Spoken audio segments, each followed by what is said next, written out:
Motorcycle ও battery চালিত অটোরিকশাকে অগ্রিম আয়করের আওতায় আনার পরিকল্পনা করছে সরকার। আগামী 2026-27 অর্থবছরের প্রস্তাবিত বাজেটে ইঞ্জিনের ক্ষমতা বা সিসি ভেদে মোটরসাইকেলে বছরে 2,000 থেকে 10,000 টাকা এবং এলাকা ভেদে অটোরিকশায় 1,000 থেকে 5,000 টাকা কর আরোপের প্রস্তাব থাকছে।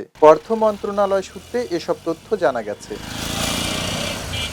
বর্তমানে ব্যক্তিগত গাড়ি, জিপ, বাস ও ট্রাকের ক্ষেত্রে অগ্রিম আয়কর নেওয়া হলেও মোটরসাইকেল এতদিন এই আওতার বাইরে ছিল। বাজেট সংশ্লিষ্ট এক সভায় অর্থমন্ত্রী আমির খসরু মাহমুদ চৌধুরী এই নতুন কর প্রস্তাবে প্রাথমিক সম্মতি দিয়েছেন বলে জানা গেছে। সূত্র অনুযায়ী মোটরসাইকেলের সিসি অনুযায়ী 110 সিসি পর্যন্ত কোনো আয়কর দিতে হবে না। 111 থেকে 125 সিসি বছরে 2,000 টাকা, 126 থেকে 165 সিসি বছরে 5,000 টাকা এবং 165 সিসির বেশি হলে বছরে 10,000 টাকা আয়কর দিতে হবে। বিআরটি এর তথ্য মতে দেশে বর্তমানে নিবন্ধিত মোটরসাইকেলের সংখ্যা প্রায় 48,70,000। যদি 110 সিসির নিচে 10 লাখ বাইক বাদ দেওয়া হয় তবে বাকি 38 লাখ বাইক থেকে গড়ে 4,000 টাকা করে কর আদায় করা গেলে সরকারের বছরে প্রায় 1,520 কোটি টাকা অতিরিক্ত রাজস্ব আয় হবে।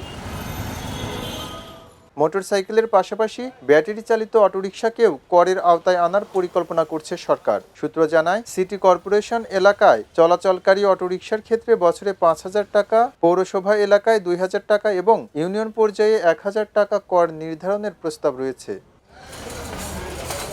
নিবন্ধনের বাধ্যবাধকতা না থাকায় রাজধানী সহ সারা দেশে ব্যাটারি চালিত অটোরিকশার সঠিক সংখ্যা নেই। তবে খাত সংশ্লিষ্ট ব্যক্তিদের দাবি, দেশে অন্তত 50 লাখ ব্যাটারি চালিত অটোরিকশা রয়েছে। এর মধ্যে রাজধানীতেই চলছে 12 থেকে 15 লাখ। এসব যানবাহনকে নিবন্ধনের আওতায় আনতে গত বছর বৈদ্যুতিক 3 হুইলার ব্যবস্থাপনা নীতিমালা 2025 এর খসড়া তৈরি করে সরকার। ওই খসড়ায় নিবন্ধন সনদ, হালনাগাদ ফিটনেস সনদ ও ট্যাক্স টোকেন দেওয়ার বাধ্যবাধকতার কথা বলা হয়েছে। পাশাপাশি বৈদ্যুতিক 3 হুইলারের ক্ষেত্রে এনবিআর নির্ধারিত হারে শুল্ক ও কর আদায়ের কথাও উল্লেখ রয়েছে।